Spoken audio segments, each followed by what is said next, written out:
Hey there, welcome back to our channel.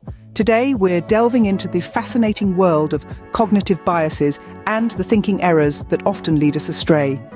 Have you ever noticed how we sometimes jump to conclusions or make assumptions that don't quite match up with reality? It's a common occurrence, and it's not just you. We're going to uncover 3 of these thinking errors that often trip us up and discuss how to sidestep them. So grab a seat, settle in, and let's dive right in. First up, we have recency bias. This is a fascinating cognitive quirk where we tend to overestimate the importance or likelihood of events that have occurred recently. It's like our brains are wired to pay more attention to the latest news on the block, often at the cost of the bigger picture. Let's consider an example. Imagine you've just heard about a friend experiencing a car accident. Suddenly, car accidents seem to be happening all around you. You tune into every siren, every news report. You might even start to think that car accidents are incredibly common. But if we take a step back and look at the statistics, car accidents, while unfortunate, are relatively rare events. This is recency bias at work, amplifying the importance of recent events and clouding our perception of reality. And this can lead us to make decisions based on skewed data. We might start avoiding car travel altogether, even though the risk hasn't actually increased. So, how can we avoid falling into this trap? The key is to take a step back and consider the bigger picture. It's important to remember that just because something happened recently doesn't mean it's a common occurrence or likely to happen again. In the face of recency bias, a healthy dose of perspective can go a long way. So remember, not every recent event reflects the broader reality. Next on our list is mind reading. Now, don't get too excited. We're not talking about psychic abilities or telepathy.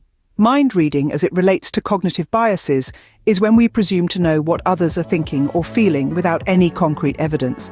It's like trying to solve a jigsaw puzzle with half the pieces missing. Let's consider a scenario. Picture yourself at a social gathering. You notice a friend looking your way with a seemingly indifferent expression. Instantly, you assume they're upset with you. You spend the rest of the evening agonizing over what you might have done wrong.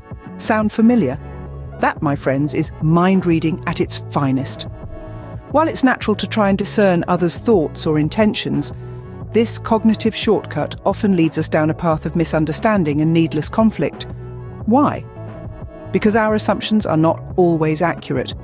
We're interpreting others' behaviors through our personal lens, which can be clouded by our own biases and experiences. So, how do we avoid this thinking error? The answer is surprisingly simple: open and direct communication. Instead of trying to decipher the enigma that is the human mind, just ask. Ask your friend if something's bothering them. Seek clarity. Engage in conversation. Remember, our minds are not crystal balls. They can't truly fathom what's going on in someone else's head. So the next time you catch yourself mind reading, pause, reassess, and opt for clarity. Remember, clarity beats mind reading every time. Last but not least, we have fortune telling. This is our mind's own version of a crystal ball, where we try to predict the future, often painting it with an unnecessary coat of doom and gloom.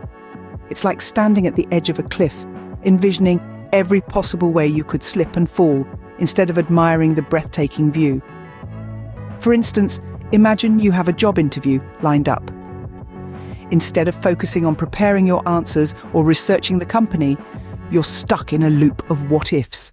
What if the interviewers don't like me? What if I stumble over my words? What if I don't get the job? This is fortune-telling in action, predicting worst-case scenarios for events that haven't even happened yet. This type of thinking error can rob us of our peace in the present moment, burdening us with unnecessary stress and anxiety. It's like carrying an umbrella around all day, convinced it's going to rain even when the sky is clear and blue. Instead of trying to predict the future, focus on what you can control in the present moment. You can't control how the interviewers will react, but you can control your preparation, your demeanor, and your responses.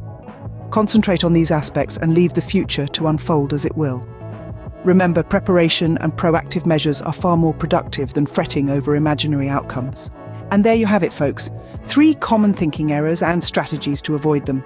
To recap, we've got recency bias, where recent events skew our perception of reality. Then mind reading, where we make assumptions about others' thoughts leading to misunderstandings. Lastly, fortune telling, where unnecessary stress is caused by predicting worst-case scenarios. The key to overcoming these? Awareness, clear communication, and staying present. Thanks for tuning in, and until next time, stay curious and stay critical.